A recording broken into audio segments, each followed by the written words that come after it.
Hello everyone, this is Sheba Joy. Welcome to my channel Zion Shekinah Official. Zion is God's dwelling place and Shekinah is God's glory. Today, actually, I will be giving a message in Telugu, which is my mother tongue. And the reason for that is because some people are asking me if I know Telugu. And I told them definitely yes.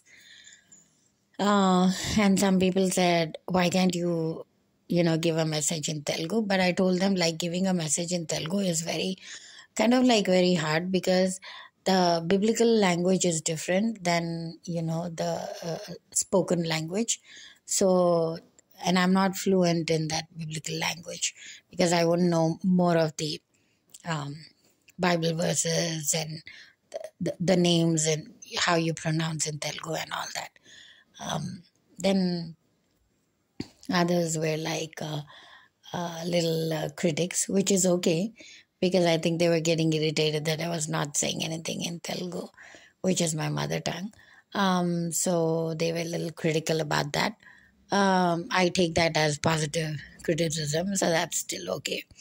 So today I've decided to give, my message in Telugu, but please bear with me and please pardon me if I make any mistakes. This is my first message in Telugu, and I'm going to try that.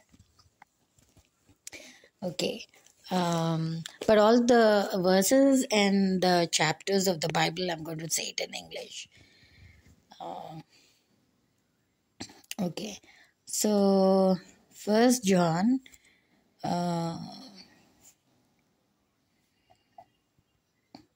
అంటే ఇవాళ మనము దేవుని వాక్యం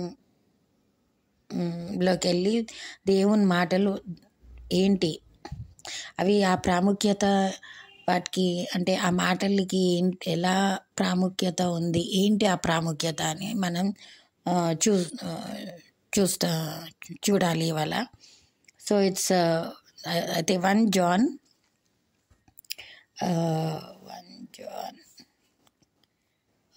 chapter 2 15th నుంచి versus 15th and 17th వరకు. So చదివేది కూడా నేను ఇంగ్లీష్లోనే చదువుతాను, బట్ చెప్పేది మాత్రం తెలుగులో చెప్తాను అనమాట మీకు. సో 15th వర్స్ ఏంటంటే, do not love the world or anything in the world. If any one loves the world, love for the father is not in them. For everything in the world, the lust of the flesh, the lust of the eyes, and the pride of life comes not from the Father, but from the world. The world and its desires pass away, but whoever does the will of God lives forever. ఈ 3 వచనాలే అనుకుంటా. So ఈ 3 వర్సెస్లో దేవుడు ఏమంటున్నాడంటే, లోకంని ప్రేమిస్తే వాళ్ళ లోపల దేవుని ప్రేమ అనేది ఉండదని. ఎందుకంటే లోకంలో ఉండేటివి దేవునిలో లేవు, దేవునిలో ఉండేటివి లోకంలో ఉండవు. ఎగ్జాంపుల్స్ ఏంటంటే నేత్ర ఆశ, శరీర ఆశ, గర్వం. ఈ 3 1 John 2nd chapter 15th verseలో చెప్తున్నాడు దేవుడు ఏంటంటే, నేత్ర ఆశ, శరీర ఆశ అండ్ గర్వం అనేది దేవునిలో జీసస్లో ఉందా? ఉండదు. అది ఎక్కడుంటుంది? వరల్డ్లో ఉంది. సో వరల్డ్లో ఉన్నప్పుడు మనము దేవునిలో ఉన్నట్టయితే ఇవి మన లోపల ఉండవు, కానీ దేవునిలో లేనట్టయితే ఇవి మనము లోకంలో ఉంటాం. అప్పుడు లోకంలో ఉంటే ఇవి మన లోపల ఉన్నట్టు. అయితే ఇంకా ముందు వర్సెస్ ఏంటంటే, the world and it's desires pass away, but who ever does the will of God lives for ever. 17th verse. ఈ లోక ఆశ అవన్నీ తొలగింపబడతాయి. ఎందుకు తొలగింపబడతాయి అంటే, దేవుడు ఏమన్నాడు, శాశ్వతంగా ఈ లోకం ఉండదు కదా. ఎందుకంటే ఆయన రాకడ వచ్చినప్పుడు ఆయన వచ్చినప్పుడు రెండో రాకడ అని మనం అంటాం కదా. మొదటిసారి వచ్చినప్పుడు దేవుడు చిన్న పాపలాగా బాబులాగా పుట్టాడు కాబట్టి అది క్రిస్మస్ లాగా మనము సెలబ్రేట్ చేసుకుంటాము.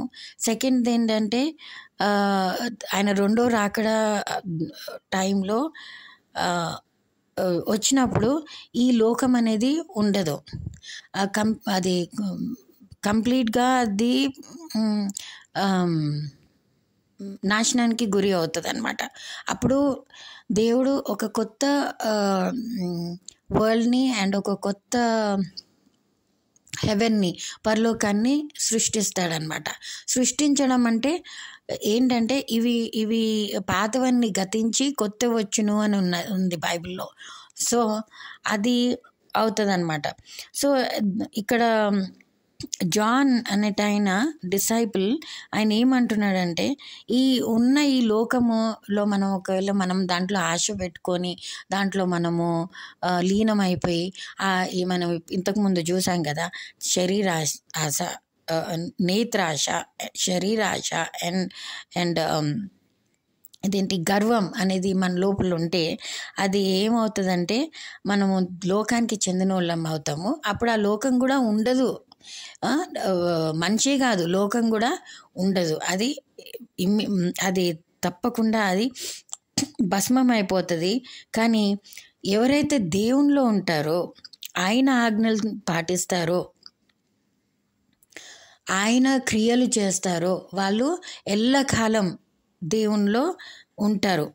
ఎల్లకాలం దేవుని విల్ అంటే దేవుని దృష్టిలో అనుకోవచ్చు మనం. విల్ అంటే దృష్టి కాదు, బట్ అంటే ఆయన ప్రణాళికలో ఉంటాం. సో కదా. సో అది ఇక్కడ జాన్ అనేటి డిసైపుల్ చెప్తున్నాడు అనమాట, దేవుని శిష్యు. ఇంకోటి వార్నింగ్ అంటే హెచ్చరిక. అది 16th verseలో ఏమని చెప్తున్నాడంటే, dear children, this is the last hour, and as you have heard that the Antichrist is coming, even now many Antichrists have come. This is how we know that it is the last hour. ఇప్పుడు ఎవరు Antichrist? ఎవరైతే మనం Antichrist అని వింటూనే ఉన్నాం కదా. So ఆ Antichrist వచ్చినప్పుడు ఏమవుతుంది? వాడు భయంకరంగా లోకాన్ని తలకిందలుగా చేస్తాడు. వాడు మోసం చేస్తాడు, అబద్ధాలు ఆడతాడు. ఎందుకంటే సైతాన్ నుంచి వచ్చినోడు కదా, సైతాన్ డిసైపుల్ కాబట్టి వాడు అలాంటివి చేస్తాడు. సో ఇక్కడ జాన్ ఏమంటున్నాడంటే ఆ యాంటిక్రైస్ట్ రాకముందు వేరే చిన్న చిన్న యాంటిక్రైస్ట్ కూడా వచ్చేసారు అని అంటున్నాడు. ఎందుకు అంటున్నాడంటే ఆల్రెడీ ఇప్పుడు మనం చూడట్లేదా లోకంలో ఎంత బాధలు ఉన్నాయి, ఎంత మోసాలు ఉన్నాయి, ఎన్ని అబద్ధాలు ఆడుతున్నారు మనుషులు. అసలు చిన్న చిన్న విషయాల మీద కూడా భయంకరమైన అబద్ధాలు. ఇంకా అక్కని చంపడానికి చెల్లె నానా విధాల ప్లాన్లు, నానా విధాల అబద్ధాలు. దాని నోటి నుంచి సైతాన్ అయిపోయి ఇంకా అది ఇష్టం వచ్చినట్టు చేస్తుంది. సో అలాంటివి చూస్తున్నాము. తమ్ముడిని చంపడానికి అన్న ఇంకొక ప్లాన్లు వేస్తున్నాడు. ఎందుకు? ఇదంతా ఒక ప్రాపర్టీ గురించి. సో ఇలాంటివి మనం చూస్తున్నాం. సో అది ఏంటి? అవి చిన్న చిన్న యాంటీ క్రైస్ట్ అని పోల్స్తున్నాడు అనమాట. ఇవన్నీ బాధలు, ఇవన్నీ విషయాలు, ఇవన్నీ క్రియలు చూసి జాన్ ఏమంటున్నాడంటే ఆల్రెడీ అట్లాంటి చిన్న చిన్న యాంటీ క్రైస్టులు ఆల్రెడీ లోకంలో ఉన్నారు, వచ్చేసారు. వాళ్ళు భయంకరంగా వాళ్ళు ఏమంటారు విస్తరిస్తున్నారు అని ఆయన చెప్తున్నాడు అనమాట మనకి ఇక్కడ. సో మనం దాంట్లో చాలా జాగ్రత్తగా ఉండాలి అని.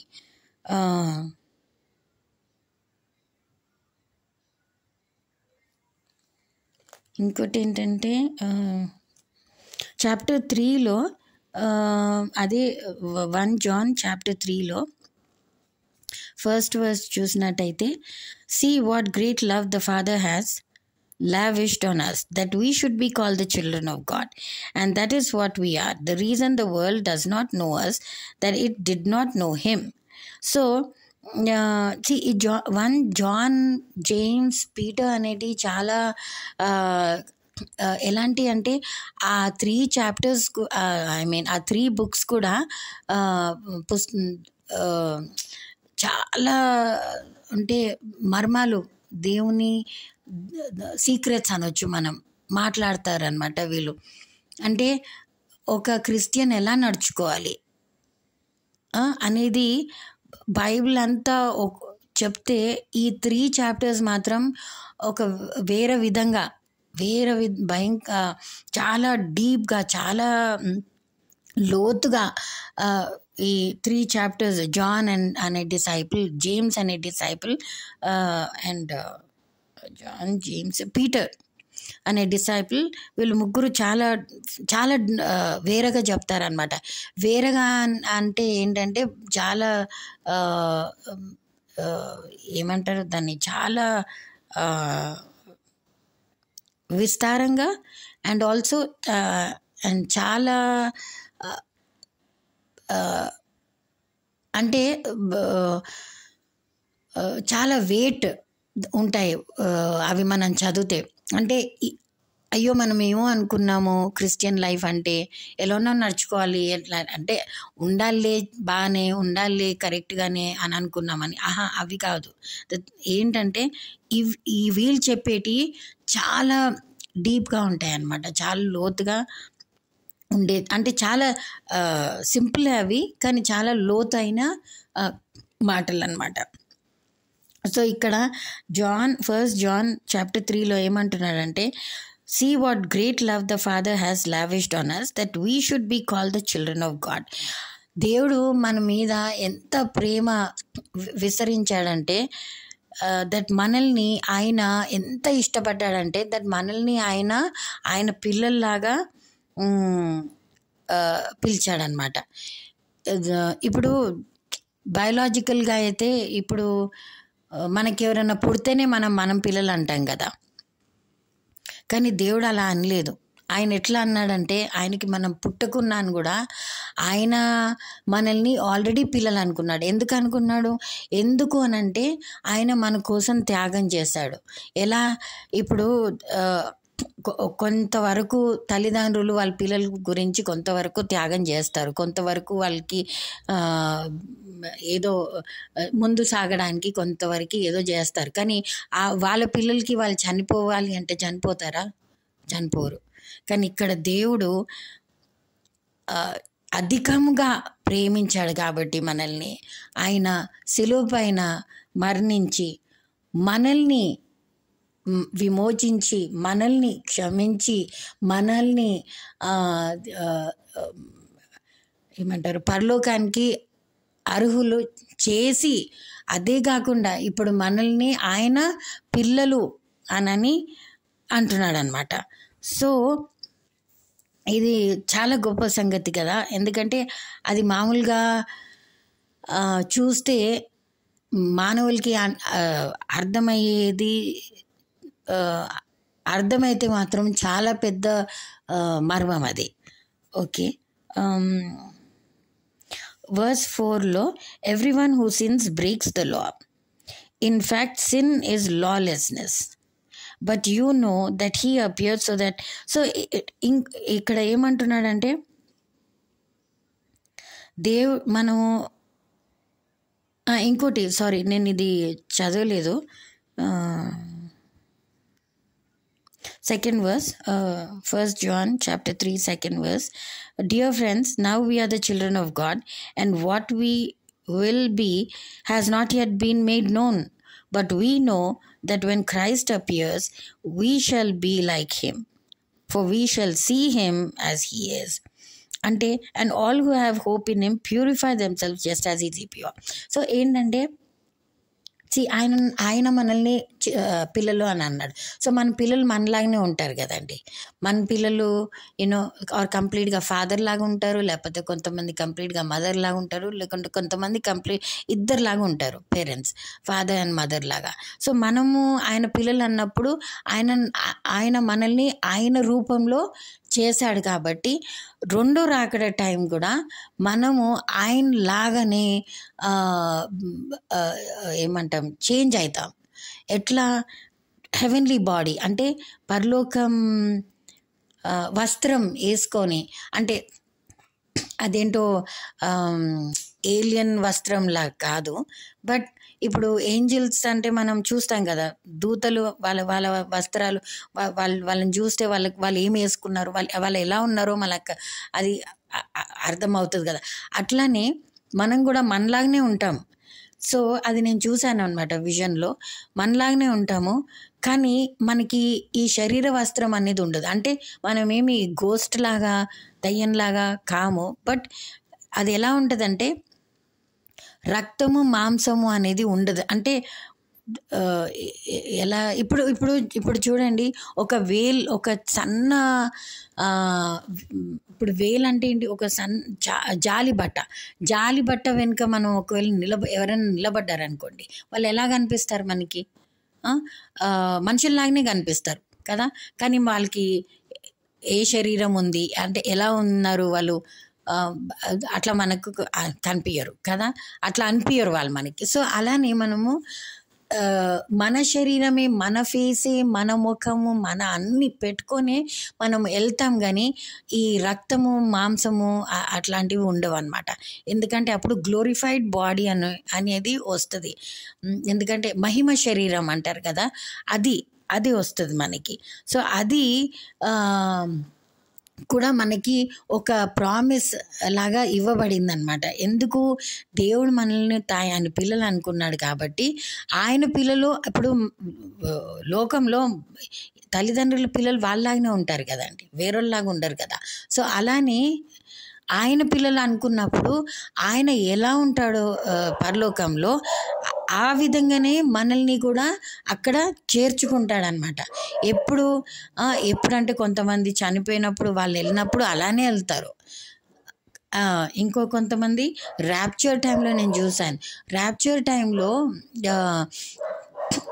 వెళ్ళడం, మనుషులు వెళ్ళడము, దేవుడు తీసుకెళ్ళడము, లైక్ అది అట్లా ఆ టైప్లో వెళ్తారనమాట. సో అది ఇంకోటి ఏంటంటే, ఇప్పుడు ముందు చదివినట్టయితే everyone who sins chapter 3 verse 4, ఏమనుకోకండి, కుక్కలు నైట్లో ఫుల్ అరుస్తూ ఉంటాయి. ఎందుకంటే ఇక్కడ చాలా ఎవరెవరో పక్కలు వచ్చి ఉంటారు నైట్స్ అంతా. మగవాళ్ళు 5 to 8 people ఉన్నారు ఇక్కడ ఎవ్రీడే మార్నింగ్ వరకు. సో వాళ్ళు ఏమి ఇరిటేట్ చేస్తారేమో తెలియదు, ఇవి అరుస్తూ ఉంటాయి అన్నమాట. So everyone, chapter 3:4లో everyone who sins breaks the law. In fact, sin is lawlessness. So ఎవరైనా పాపం చేస్తే వాళ్ళు ఏం చేసినట్టు? వాళ్ళు ఒక చట్టాన్ని బ్రేక్ చేసినట్టు, చట్టాన్ని వాళ్ళు ఏమంటారు, పాటించకపోవడం అన్నమాట. సో అంటే సిన్ అనేది, పాపం అనేది చాలా భయంకరమైన సంగతి దేవుని దృష్టిలో. అది ఏంటంటే అది ఎంత భయంకరమైన సంగతి అంటే, ఇప్పుడు చట్టంలో ఇప్పుడు అపరాధి అని అనబడతాడు వాడు. ఎవరైనా అపరాధం చేస్తే అప్పుడు చట్టం ఏమంటది? వాడు అపరాధి, వాడిని జైలు వేసేయి అని అంటది. సో పాపం అనేది కూడా అలానే. పాపం అనేది దేవుని దృష్టిలో భయంకరమైన చట్టం బ్రేక్ చేసేదన్నమాట. చట్టం ని పడగొట్టేది. సో పాపము అంత చెడు అయింది. ఇప్పుడు ఒక ఎగ్జాంపుల్ ఏంటంటే, ఒక్కొక్కసారి కోర్టులో మనం, అంటే నేను మూవీస్లో చూశాను, పిక్చర్స్లో ఏంటంటే ఇన్నోసెంట్ పీపుల్ని కూడా వాళ్ళు తప్పు అని అంటారు. అంటే క్రిమినల్స్ని వాళ్ళు వదిలేసి ఇన్నోసెంట్ పీపుల్ది తప్పు అని ఒక్కొక్కసారి చూపిస్తారు.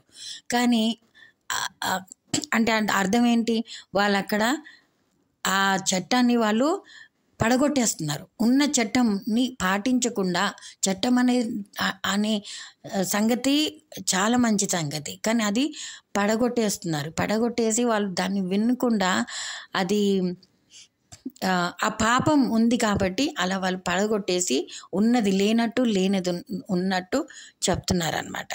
సో కానీ ప్రతి మూవీస్లో, అంటే 100% మూవీస్లో మాత్రం, పిక్చర్స్లో నేను చూసింది ఏంటంటే, ఈవెన్ అట్లాంటి అన్యాయం వాళ్ళు చేస్తే ఇన్నోసెంట్ పీపుల్ని రాంగ్ అని, రైట్ని రాంగ్ అని, రాంగ్ని రైట్ అని కూడా ఎండ్లో ఎలా ఎండ్ అవుతుందంటే రైటే అవుతుంది, రాంగే అవుతుంది అనమాట. అంటే ఎందుకంటే అది ఇప్పుడు దేవునిలో నమ్మని వాళ్ళు, అన్యులు ఉంటారు కదా, వాళ్ళు ఏమంటారు, అది కర్మ అంటారు. ఇంకోటి ఏంటంటే వాడు ఏం చేసిండో, వాడు ఏది తవ్విండో అందులో పడ్డాడు వాడు అంటాడు. సో వాళ్ళు ఏం తోకున్నారో అందులో పడ్డారు అని. ఇంకొకటి వాడు చేసింది వాడే అనుభవిస్తున్నారు, వాళ్ళే అనుభవిస్తున్నారు అంటారు. సో అది చూపిస్తారనమాట. అంటే అన్యులు కూడా దేవుడు వేసే శిక్షని వాళ్ళు ఏమంటారు, వాళ్ళు అంగీకరిస్తారు. అంటే దేవుడు శిక్ష వేస్తాడు అనేది వాళ్ళకు కూడా తెలుసు, వాళ్ళు కూడా నమ్ముతారు అది. సో అందుకే వాళ్ళే నమ్మినప్పుడు మనం ఇంకెంత నమ్మాలండి. ఎందుకంటే మన దేవుడు చాలా రైచియస్ గాడ్. అంటే ఆయన రైచియస్ గాడ్ అంటే తెలుగులో ఆయన తెలుగు వర్డ్ తెలియదు, సారీ, బట్ రైచియస్ గాడ్ అంటే ఆయన లోపల ఏం రాంగ్ లేదు, ఆయన అన్నీ కరెక్ట్గానే చేస్తాడు. కాబట్టి ఆయన రైచియస్ గాడ్, అన్నీ రైట్ చేస్తాడు, అన్నీ కరెక్ట్గా చేస్తాడు. కాబట్టి ఆయనని రైచియస్ గాడ్ అని అంటారనమాట. సో ఇంకోటి ఏంటంటే ఇక్కడ verse 5, 1 John chapter 3 verse 5, but you know that he appeared so that he might take away our sins and all.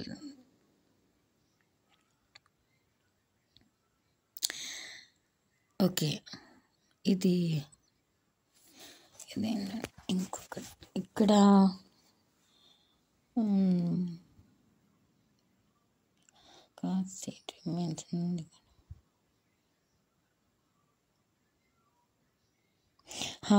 ఇక్కడ 9th verseలో ఏమనుందంటే, no one who is born of God will continue to sin because God's seed remains in them. They cannot go on sinning because they have been born of God. This is how we know who the children of God are and who does not do what is right. Sorry, the miss అయిపోయింది ఇక్కడ.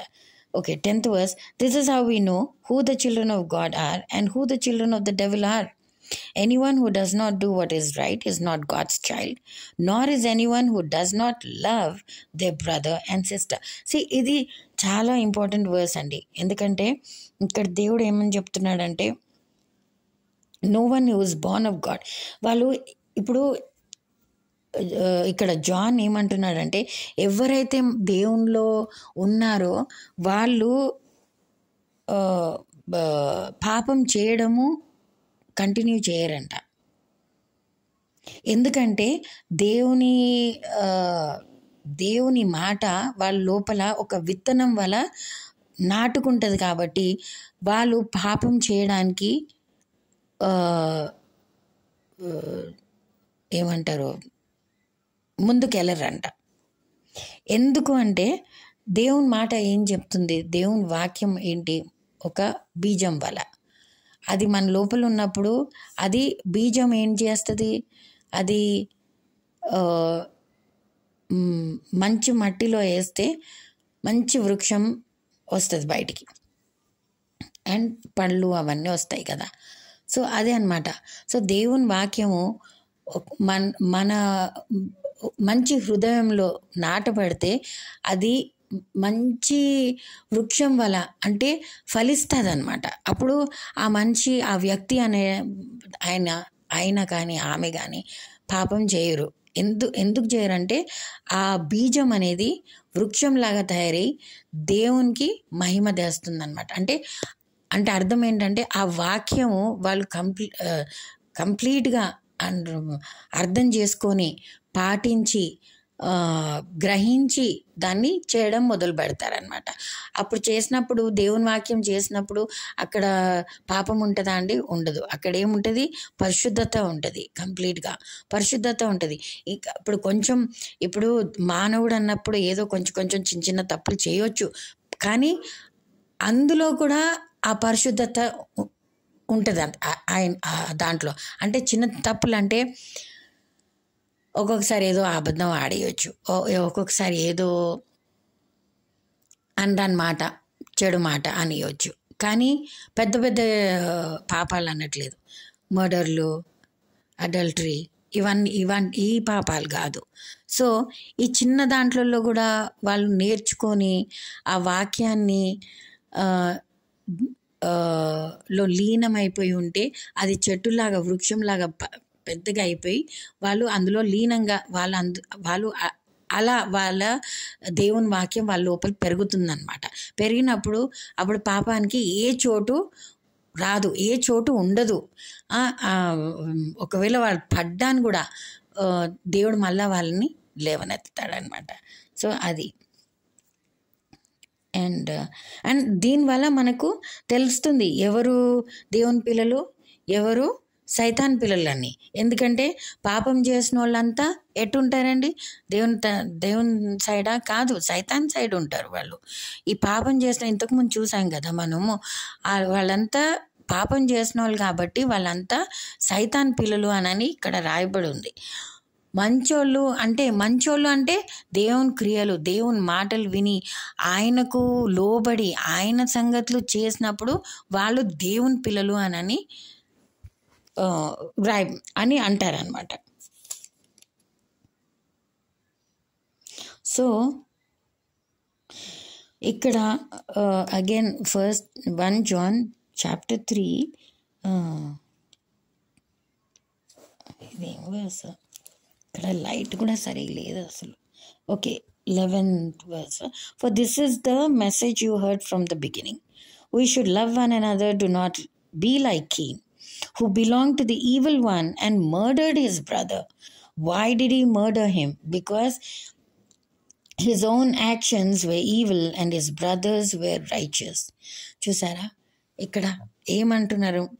John ఏమంటున్నారంటే that Kane లాగా, తెలుగులో ఆయన పేరు ఎట్లా అంటారో తెలీదు, బట్ నేను కేనే అంటాను. కేన్ ఏం చేశాడు? కేన్ ఎవరు? ఆడమ్ అండ్ ఈవ్ కొడుకులు Cain and Abel. So Cain ఏం చేస్తాడు? ఆయన ఏబుల్ని చంపేస్తాడనమాట. ఎందుకు చంపేస్తాడంటే బికాజ్ ఆయన క్రియలు చాలా చెడ్డవి, అంటే చాలా చెడ్డవిగా ఉండే. అయితే ఎవరి క్రియలు? కేన్ క్రియలు. ఎవరైతే చంపేశాడో ఆయనకు తమ్ముడిని, సో ఆయన క్రియలు చాలా చెడ్డగా ఉంటాయి అన్నమాట, ఉన్నాయి కాబట్టి ఆయన చంపేశాడు. అంటే ఆయన ఎందుకు చంపాల్సి వచ్చింది? ఎందుకంటే ఆయన ఆల్రెడీ చాలా భయంకరంగా ఆయన చెడుతనంలో ఉండే, అంటే ఆయనకి ఏమంటారు, జెలసీ అనేది వచ్చేసింది. ఎందుకు వచ్చిందంటే ఏబుల్ సాక్రిఫైస్ అంటే ఓకే, ఏబుల్ సాక్రిఫైస్ దేవుడు అంగీకరిస్తాడనమాట. కేన్ సాక్రిఫైస్ దేవుడు అంగీకరించాడు. ఎందుకు అంటే కేన్ ఏం చేస్తాడు, ఆయన పొలంలో ఉన్నవన్నీ పాసిపోయినాయి, మిగిలినవి, పాడుపడిపోయినాయి, లేకపోతే సరిగా పెరగనివి, అలాంటివి తెచ్చి దేవుడికి అర్పిస్తాడనమాట. కానీ కేన్ ఏం చేస్తాడు, మంచి గోట్ షీప్ అనుకుంటా యానిమల్ని తీసుకొచ్చి ఆయన సాక్రిఫైస్ చేస్తాడు. ఎందుకు? ఆయన అంటాడు దేవునికి నా మంచిది ఇవ్వాలి, ఎందుకంటే ఇది ఇచ్చిందంతా ఈ అంతా నేను బ్లెస్ అవ్వడం ఎవరి నుంచి? దేవుని నుంచి. కాబట్టి నేను దేవునికి అంత ఇవ్వలేనేమో, కానీ ఏదో ఉన్న దాంట్లో కరెక్ట్గా కొంచెమైనా కరెక్ట్గా నేను ఇవ్వాలి. కాబట్టి నేను అన్నిట్లో మంచిది. ఇప్పుడు ఆయన ఆ గోటో ఆ యానిమల్ మంచి యానిమల్, మంచిగా బలంగా పుష్టిగా ఉన్న యానిమల్ జంతువుని తీసుకెళ్ళి అమ్మితే ఆయనకి డబ్బులు వచ్చేది. కానీ అలా అనుకోలేదు ఆయన. ఆయన ఏమనుకున్నాడు, అదే నేను దేవునికి ఇస్తే దేవుడు అలా నేను దేవుణ్ణి నేను ఆనర్ చేస్తాను, అలా నేను ఆయన్ని ఆనర్ చేస్తాను అని ఇస్తాడనమాట. ఎందుకు? ఈయన మంచితనం గురించి, ఈయన మంచోడు కాబట్టి, మంచి తలంపులు ఉన్నవాడు కాబట్టి. కానీ అదే కేన్ ఏం చేస్తాడు, పాసిపోయినవి, మిగిలినవి, సరిగా పెరగనివి, అలాంటివన్నీ అంటే డిఫెక్ట్ ఉన్నవన్నీ తీసుకెళ్ళి సాక్రిఫైస్ ఇస్తాడు. దానికి దేవుడు కరెక్ట్ దేవుడు కాబట్టి, రైట్ దేవుడు కాబట్టి, అందుకే ఆయన పేరు రైచియస్ గాడ్ అని ఉంది. ఏం చేస్తాడు, కేంద్ర అంగీకరించడు, ఆయన ఏం పనిష్ కూడా చేయడు, కానీ అంగీకరించడు ఆయన. అప్పుడు ఆయనకి బాగా కోపం వచ్చేసి జెలస్గా ఫీల్ అయిపోయి, దేవుడు ఇలా చేస్తాడా నాకు అంటే. ఇక్కడ చూసారా అసలు ఆయన హార్ట్, ఆయన హృదయం అంటే దేవుని మీదే కోపం వచ్చి ఇండైరెక్ట్గా దేవుణ్ణి దూషించలేక సొంత బ్రదర్ని చంపేస్తాడు, ఏబుల్ని. సో ఇది అన్నమాట. ఎందుకు? ఆయన లోపల ఆల్రెడీ చెడుతనం ఉంది. ఇంకోటి, ఆయన లోపల చెడుతనం ఎప్పుడొచ్చింది? వాళ్ళ బ్రదర్ని చంపినప్పుడా? ఆయన కాదు, ఎప్పుడొచ్చింది? ఎప్పుడైతే ఆయన తప్పు ఫ్రూట్స్ తప్పు అంటే రాంగ్ పంటను ఎప్పుడైతే ఆయన దేవునికి ఇచ్చాడో అప్పుడే ఆయన లోపల చెడుతనం వచ్చింది. అంటే ఆయన చెడుగా ఉండే కాబట్టి ఆ క్రియ ఆయన చేశాడనమాట. దేవునికి మనం ఎప్పుడు కరెక్ట్ మంచివి ఇవ్వాలి కదా, ఎందుకంటే ఆయన ఇవన్నీ ఇచ్చినవి ఆయన్నే. సో ఆయనకి మంచిది ఇవ్వకుండా మనం మంచి తింటాం, మనం మంచి వేసుకుంటాం, మనం మంచి అన్నీ చేసుకుంటాం, కానీ ఆయనకు మాత్రం మనం ఇవ్వము అంటే అది కరెక్టా? అస్సలు అవ్వదు అది కరెక్ట్గా. అది చాలా పెద్ద పాపం కూడా. సో ఈ కేన్ అన్నటైన ఈయన అలా చేస్తాడనమాట. చేసినప్పుడు ఏమవుతుంది, ఆల్రెడీ సో ఆయన హృదయం పాపంలో ఉంది కాబట్టి అలాంటి క్రియ చేశాడు ఆయన. సో అలాంటి క్రియ చేసినప్పుడు దేవుడు అంగీకరించినప్పుడు ఇంకా ఆయనకి ఇంకా కోపం వచ్చేసింది ఏబుల్ మీద, వచ్చేసి ఏబుల్ని చంపేస్తాడు. సో ఇక్కడ 1 John chapter 3లో ఏమంటున్నాడంటే that because of his own actions were evil and his brothers were righteous. So అలా అంటే వాళ్ళ హృదయం చెడుతోటి నిండుకొని ఉంది కాబట్టి, చెడు మనుషులు ఎవరైతే చాలా ఈవిల్గా ఉంటారో, చెడు తలాన్స్తూ ఉంటారు, చెడు చేస్తూ ఉంటారు, వాళ్ళకి హృదయం ఎప్పుడూ అలానే ఉంటుంది. చిన్నగా ఉన్నప్పుడు మనకి సండే స్కూల్లో ఈ చెడు హార్ట్, బ్యాడ్ హార్ట్ అంటే బ్లాక్ హార్ట్ అంతా అని కలరే వేయించేవాళ్ళు కదా మన టీచర్ సండే స్కూల్లో. గుడ్ హార్ట్ అంటే అంత వైట్ హార్ట్ వేయించేవాళ్ళు. సో అది అనమాట. దేవుడి ముందర కూడా మన హార్ట్స్ అలానే కనిపిస్తాయి, ఎందుకంటే అందరు హార్ట్స్ రెడ్డే ఉంటాయి, కానీ కనిపించేది మాత్రం అలా కనిపిస్తాయి. ఎందుకంటే ఆయన ఆయన్నే కదా మనల్ని చేసింది. సో మనం ఏం తలాన్స్తున్నాము, మన లోపల ఏముంది, మనం ఇతరులకి ఇప్పుడు కొంతమంది చర్చ్లో కూర్చుంటారు, చర్చెస్లో విచెస్ ఉన్నాయని అని తెలుసు కదా మనకి. అంటే చర్చెస్లో విచెస్ అంటే కొన్ని కొన్ని విచెస్ ఉంటాయి.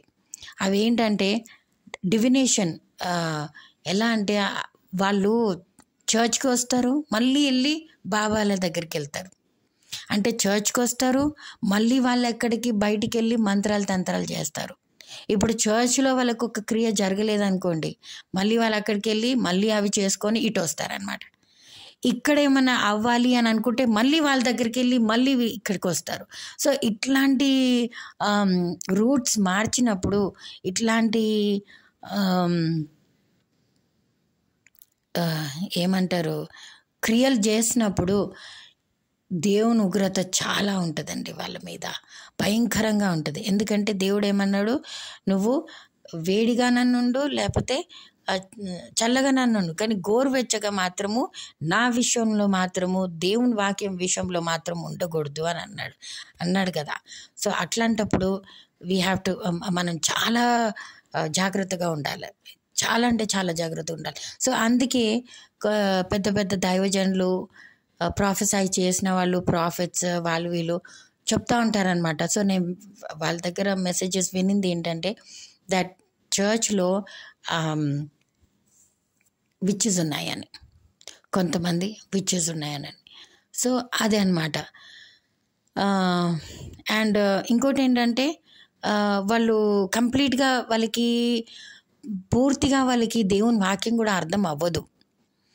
మనం ఒకటి చెప్తా ఉంటాము, ఆడ కూర్చొనే ఉంటారు, కానీ ఆ మీనింగ్ కంప్లీట్గా పూర్తిగా వేరే మీనింగ్ తీసుకుంటారు వాళ్ళు. సో ఇదేంటి, అవగాహన లేదని కాదు, అది కూడా లేదు, జ్ఞానం లేదని కూడా ఉండదు. జ్ఞానం ఎక్కడి నుంచి వస్తుందండి? దేవుడి దగ్గర నుంచి వస్తుంది కదా. దేవుడిలో ఉన్నప్పుడు మనకి ఆయన జ్ఞానం ఇస్తాడు. కానీ వీళ్ళకి కంప్లీట్గా ఇలాంటి వాళ్ళకి అర్థం అవ్వదు.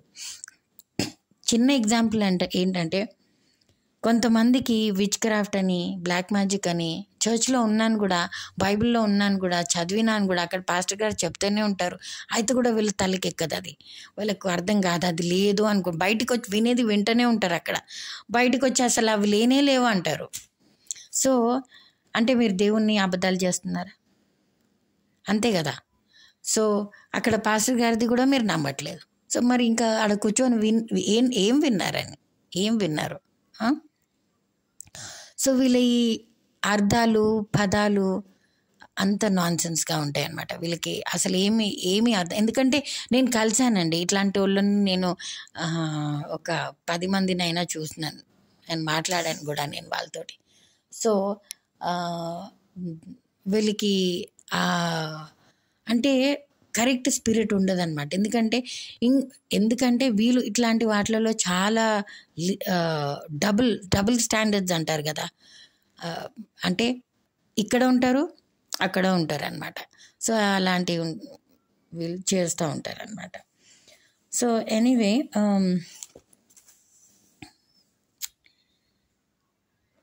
ఇంకోటి ఏంటంటే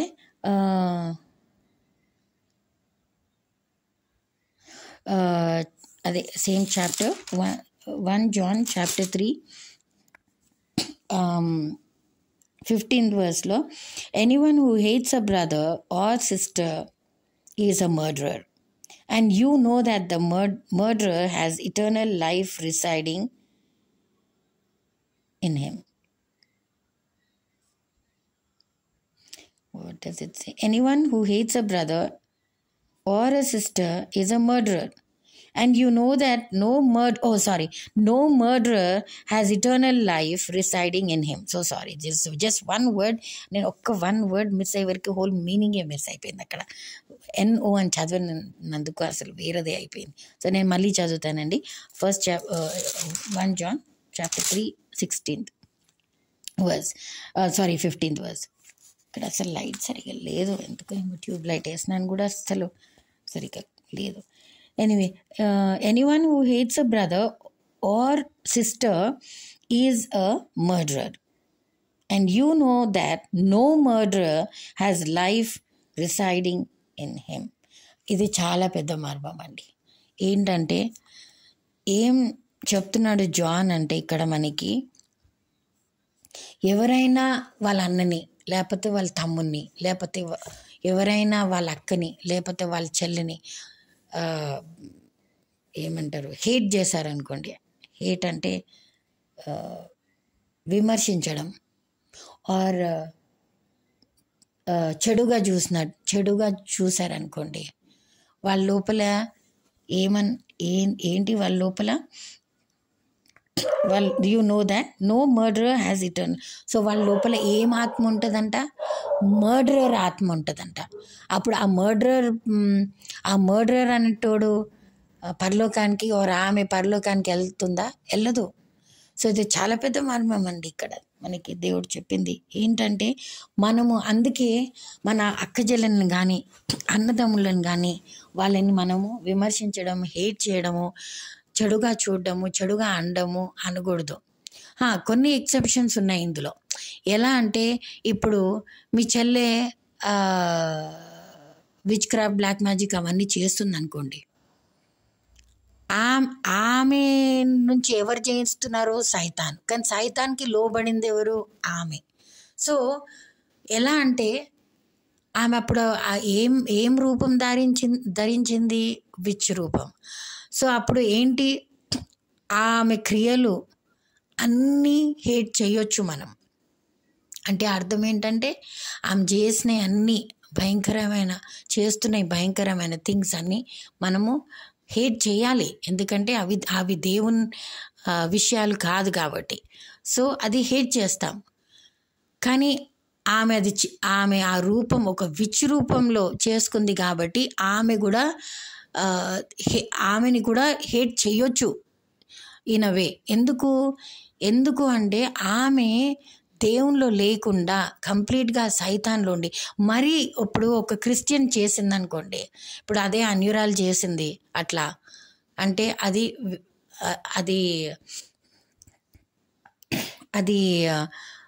వేరేగా అవుతుంది. ఎందుకంటే వాళ్ళకి దేవుని గురించి తెలియదు కాబట్టి, బైబిల్ గురించి తెలియదు కాబట్టి, వాక్యం గురించి తెలియదు కాబట్టి వాళ్ళు వేరే విధంగా వేరే రూట్లో అలా వెళ్తుంటారు అనమాట. కానీ ఒక క్రైస్తవ గృహంలో పెరిగి సండే స్కూల్కి వెళ్ళి అవన్నీ విని చేసి ఉండిన తర్వాత ఇలాంటి రూట్ తన తీసుకుంది అంటే అది ఒక పెద్ద విచ్. అది భయంకరమైన విచ్ క్రాఫ్ట్ అండ్ బ్లాక్ మ్యాజిక్కి చేస్తుంది కాబట్టి అట్లాంటి దాన్ని మనము హేట్ చేయొచ్చు. ఎందుకంటే అది దేవునిలో లేదు కాబట్టి. దేవుళ్ళు అంటే భయంకరంగా, ఎందుకంటే అలాంటివి చేసిన వాళ్ళు ఏంటంటే వాళ్ళు భయంకరంగా వేరేళ్ళని కింద తీయడము, లేకపోతే వాళ్ళని హాని చేయడము, వాళ్ళని చంపడము, అవన్నీ చేయడానికి ఇలాంటి చెడ్డ థింగ్స్ పదార్థాలు పట్టుకుంటారు అన్నమాట. కానీ అదే తమ్ముడే అవ్వచ్చు, అన్నే అవ్వచ్చు, చెల్లె అవ్వచ్చు, బంధువులే అవ్వచ్చు, ఎవరైనా అవ్వచ్చు. సో అదనమాట. కానీ కానీ నార్మల్గా లైక్ ఇప్పుడు వీళ్ళని హేటింగ్ గురించి దేవుడు మాట్లాడట్లేదు. బట్ నార్మల్గా ఇప్పుడు ఇద్దరు అన్నదమ్ములు ఉన్నారనుకోండి, అక్క చెల్లెలు ఉన్నారు, నార్మల్ ఇద్దరు. ఆమె ఏమి విచ్ క్రాఫ్ట్ అవి ఇవి చేయట్లేదు, అతను ఇద్దరు నార్మల్గా ఉన్నారు. అంటే ఆ ఎక్స్ట్రీమ్స్లో వెళ్ళలేదు అనుకోండి, వాళ్ళు నార్మల్గా ఉన్నారు. అంటే నార్మల్ లైఫ్లోనే ఉన్నారు, నార్మల్ లైఫ్ జీవిస్తున్నారు. కానీ ఏదో చిన్న చిన్న సంగతులు వాళ్ళ మధ్యలో డిఫరెన్సెస్ వచ్చినప్పుడు అక్కనో చెల్లినో ఇద్దరిని వాళ్ళని హేట్ చేసుకున్నప్పుడు, వాళ్ళని దూషించుకున్నప్పుడు, దూషించుకున్నప్పుడు ఏమో ఆ సంఘటన ఏమంటున్నాడు దేవుడు, అలాంటిది ఏమన్నా చేస్తే మీరు మర్డరర్ అని పిలువబడతారు.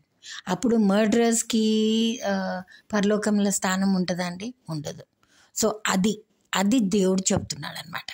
సో చిన్న చిన్న విషయాలకి అన్నదమ్ములు హెల్ప్ చేసుకోవడము, అక్క చెల్లెలను హెల్ప్ చేసుకోవడము, లేకపోతే బంధువులను ఇష్టపడకపోవడము, దూషించడము, అవన్నీ చేస్తే ఆ మనిషి లోపల ఎవరైతే అలా నెగిటివ్గా అలానే చేస్తున్నారో వాళ్ళ లోపల ఏమొస్తుందంట, మర్డరింగ్ స్పిరిట్ వస్తుందంట. ఆ మర్డరింగ్ స్పిరిట్ అంటే అతడు ఆర్ ఆమె కానీ పరలోకానికి వెళ్ళరు.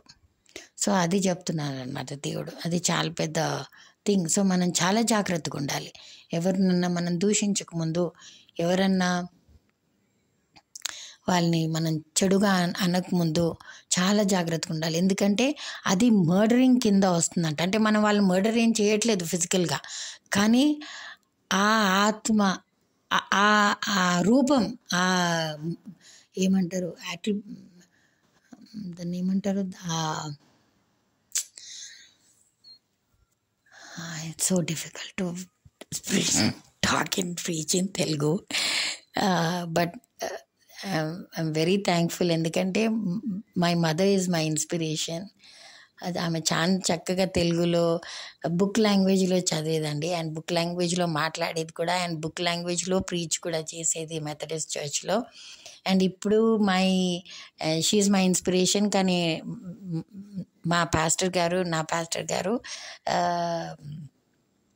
ఆయన ట్రైనింగ్ వల్ల నేను తెలుగు మాట్లాడగలుగుతున్నాను. ఎందుకంటే ఆయన కూడా చాలా చక్కగా తెలుగులో చెప్తారు, అండ్ చక్కగా జోక్స్ అవన్నీ కూడా చాలా చక్కగా అంటే చెప్తారనమాట. సో అంతే కదా, గురువు దగ్గర నుంచి శిష్యులు నేర్చుకుంటూ ఉంటారు. సో ఇప్పుడు అది నా పరిస్థితి అనమాట. నేను మా పాస్టర్ గారి దగ్గర నుంచి ఇదంతా తెలుగులో నేర్చుకొని ఆటోమేటిక్గా యాక్చువల్లీ వస్తున్నాయి వర్డ్స్, దేవుని కృప. So and of course pastor గారి ట్రైనింగ్, ఎందుకంటే మేము ఎవ్రీ సండే ప్లస్ ట్యూస్డేస్ ఫ్రైడేస్లో కూడా చర్చ్ ఉంటుంది మాకు. సో అదే అండి. సో ఇక్కడ సో అట్లాంటిది ఉంటుంది కాబట్టి మనం చాలా అంటే చాలా జాగ్రత్తగా ఉండాలంట. అండ్ లాస్ట్లో ఇదొక్కటి చూద్దాం, ఇది 3rd చాప్టర్, నేను ముగిచ్చేస్తాను జల్దీ త్వరగా. ఏంటంటే లాస్ట్లో 17th verseలో, if anyone has material possessions and sees a brother or sister in need but has no pity on them, how can the love of God be in that person? Dear children, let us not love with words or speech, but with actions and in truth. ఇది చాలా important అండి. ఏంటంటే ఇప్పుడు ఎవరైనా సహాయం కోరుతున్నారనుకోండి, వాళ్ళకి సహాయం కావాలి, అప్పుడు మనము ఉట్టి మాటలు చెప్పేస్తే అయిపోద్దా? అవ్వదు. వాళ్ళకి మనము కావాల్సిన సహాయం మనము చేయాలి. ఎప్పుడు అంటే మన లోపల ఆ శక్తి ఉన్నప్పుడు మనం తప్పకుండా వాళ్ళకి అవసరం వచ్చినప్పుడు చెయ్యాలి.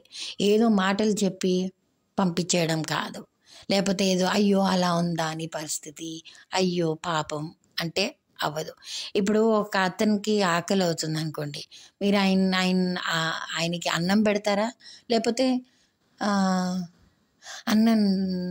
అన్నం లేదా నీకు, అలానా, అయ్యో పాపం అలా అంటే అయిపోతుందా? అవ్వదు. సో అది చాలా మూర్ఖత్వం. నాకైతే అది అలా అనిపిస్తుంది, అది చాలా మూర్ఖత్వం. ఎందుకంటే వాళ్ళు ఏ స్థితిలో అడగాల్సి వచ్చింది కదా, ఏ స్థితిలో అడగాల్సి వచ్చింది, ఎందుకు అడుగుతున్నారు, అవన్నీ మనం తెలుసుకోవాలన్నమాట. తెలుసుకొని వాళ్ళకు మనం చెయ్యాలి. అండ్ నేను కొంతమంది చాలా దొంగలు కూడా ఉంటారండి. దొంగలు అంటే ఎలా అంటే కొంతమంది చర్చ్లోకి వచ్చి వాళ్ళు గవర్నమెంట్ స్కీమ్స్, గవర్నమెంట్ బెనిఫిట్స్ ఇవన్నీ తీసుకుంటారు. నాన్ క్రిస్టియన్స్ వాళ్ళకి చాలామందికి అలాంటి స్కీమ్స్ బెనిఫిట్స్ ఉంటాయి. అయితే కూడా చర్చ్కి వచ్చి పెన్షన్స్ అని, మా చర్చ్లో అయితే అలా చేస్తారు, పెన్షన్స్ అని, పాస్టర్ గారికి ఆర్ అసిస్టెంట్స్కి అది లేదు ఇది లేదని. ఎందుకంటే వాళ్ళకు స్టోరీ టెల్లింగ్ చాలా బాగొచ్చు, అవి చెప్పి చాలా హెల్ప్ పొందుకుంటున్నారనమాట. సో అవి రాంగ్, అది చాలా రాంగ్ అది. ఎందుకంటే ఆ హెల్ప్ ఎవరికో వెళ్ళాల్సింది వాళ్ళకి వెళ్తుంది. సో అందులో వాళ్ళు కర్స్డ్ కూడా అవుతారు, అది వాళ్ళకి ఎప్పుడూ హెల్ప్ లాగా ఉండదన్నమాట. సో అది గ్రీడీనెస్. ఈ తెలుగు వర్డ్స్ తెలియదండి, సారీ, బట్ గ్రీడినెస్ అది. సో అందుకే మనము కానీ రియల్గా అంటే రియల్ పీపుల్ ఉంటారు, వాళ్ళకి హెల్ప్ చేయడం మనం తప్పించుకోకూడదు ఆ విషయంలో. ఎందుకంటే అది చాలా ఇంపార్టెంట్ అని అంటున్నాడు ఇక్కడ జాన్ డిహెచ్ఎన్. అంటే మాటలతోటి కాదండి మనం వాళ్ళని ఇది చేయడము, బట్ మన యాక్షన్స్ తోటి, అంటే మన క్రియలతోటి మనం వాళ్ళకి దేవుని ప్రేమ ఏంటో చూపించాలని. ఇంకా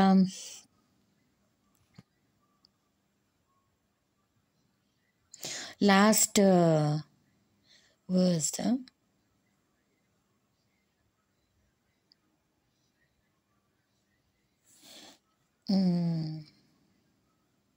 లాస్ట్ వర్స్ ఏంటంటే 23లో, like the last reading, Jesus Christ and to love one another. Okay, and verse 23, and this is his command, and this is his command, to believe in the name of his son Jesus Christ, and to love one another as he commanded us. Therefore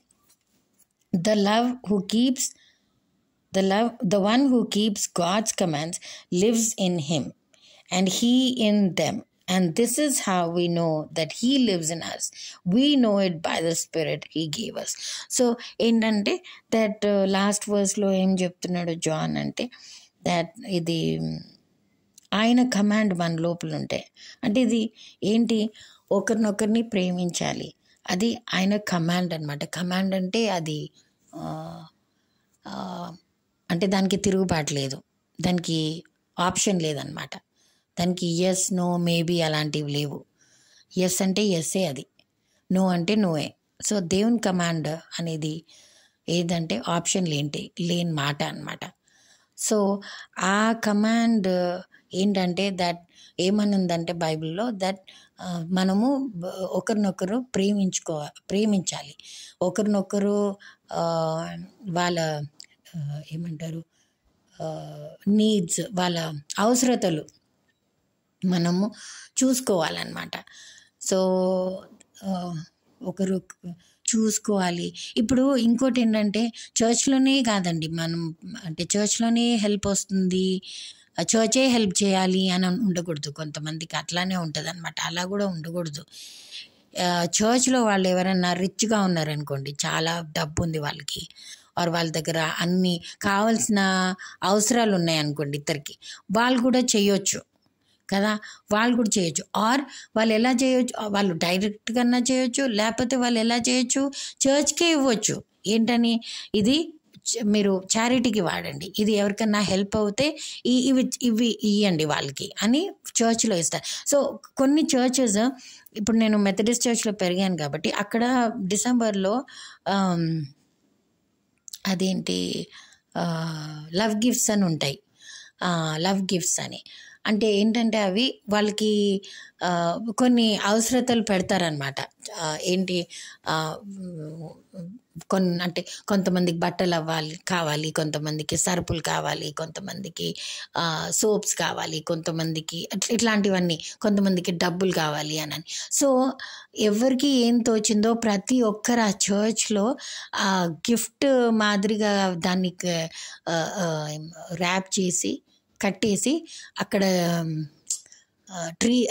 చెట్టు దగ్గర, Christmas tree దగ్గర పెడతారనమాట. So అది వీళ్ళు ఒక్కొక్కసారి వాళ్ళ name వేయొచ్చు, యూజువల్గా వాళ్ళు నేమ్ వేయరు ఎవరు పెడుతున్నారు అట్లా, కానీ నేమ్ వేయరు. అది లవ్ గిఫ్ట్స్ అనమాట. కానీ నీడ్స్ అయితే నీడ్స్ కూడా ఎవరికి ఉన్నాయో చెప్పారనమాట. ఉట్టి చర్చ్లో అనౌన్స్ చేస్తారు, మాకు ఇన్ని వేలు కావాలి, బాయ్స్కి ఇన్ని బట్టలు కావాలి, గర్ల్స్కి ఇన్ని బట్టలు కావాలి, అట్లా అని అనౌన్స్ చేస్తారనమాట. సో అది తోచింది, ఎవరికి ఎలా తోచిందో, ఎవరికి ఎలా ఏమి ఇవ్వగలుగుతారో అవి తెచ్చి ఆ గిఫ్ట్స్ అన్నీ ర్యాప్ చేసుకొని అక్కడ మన క్రిస్మస్ ట్రీ దగ్గర పెడతారనమాట. సో ఫైనల్గా క్రిస్మస్కి వారం ముందే అవి గిఫ్ట్స్ అన్ని తీసేసుకొని అవి ఓపెన్ చేసి ఎవరెవరికి ఏమేమి అవసరాలు ఉన్నాయో అవి వాళ్ళకి పంచుతారనమాట. సో అది సో అట్లా కూడా చాలా బాగుంటుంది. బట్ ఇయర్ మొత్తం చెయ్యాలి కంప్లీట్గా 12 months చెయ్యాలి అంటే మీరు కొందరు లైక్ చర్చ్లో చూసుకొని వాళ్ళకైనా హెల్ప్ చేయొచ్చు, లేకపోతే డైరెక్ట్గా అసలు పాస్టర్ గారికి వెళ్ళి ఇచ్చేసి ఎవరన్నా అవసరాలు ఉంటే మీకు దగ్గరకు వస్తాయి కదా, మీరు ఇది తీసుకోండి, అదేంటో ఏవైనా అవ్వచ్చు, ఇచ్చేసి అంటే పాస్టర్ గారికి కాదు బట్ ఆఫీస్లో వెళ్ళి. కానీ అదే మళ్ళీ డప్పు కొట్టుకోవడానికి కాదు, లైక్ ఎట్లా అంటే ఓ పాస్టర్ గారికి తెలియాలి నేను ఇంత ఇచ్చాను అంత ఇవ్వలేదు, అట్లాంటి విషయాలు చేయకూడదు. అది చేస్తే దేవుడు ఏమన్నాడు, నువ్వు ఇచ్చినప్పుడు నీ ఏమంటారు ఈ రైట్ హ్యాండ్,